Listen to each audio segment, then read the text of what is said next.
তারকেশ্বরে জল ঢালতে যাওয়ার পথে পিকআপ ভ্যান উল্টে জখম 25 জন পুণ্যার্থী। তারকেশ্বর মন্দিরে শিবের মাথায় জল ঢালতে যাওয়ার পথে পিকআপ ভ্যান উল্টে জখম হলেন কমপক্ষে 25 জন পুণ্যার্থী। ঘটনাটি ঘটেছে বাঁকুড়ার কতুলপুর থানার চণ্ডীপুর এলাকায়। আহতদের দ্রুত আরামবাগ হাসপাতালে নিয়ে যাওয়া হয়েছে। স্থানীয় সূত্রে জানা গেছে, আজ সকালে বাঁকুড়ার বিষ্ণুপুর আরামবাগ রাস্তা ধরে একটি পিকআপ ভ্যানে চড়ে জনা 25 পুণ্যার্থী তারকেশ্বরের মন্দিরের উদ্দেশ্যে রওনা দিয়েছিলেন।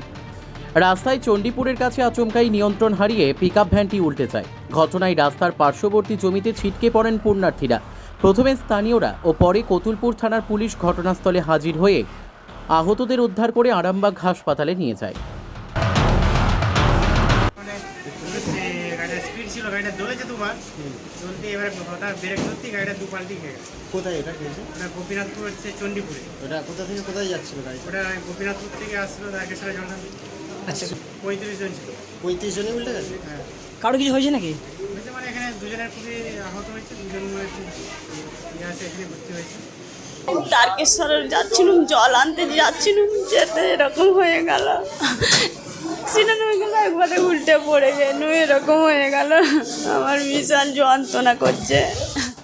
ব্যুরো রিপোর্ট, বর্তমান টাইমস।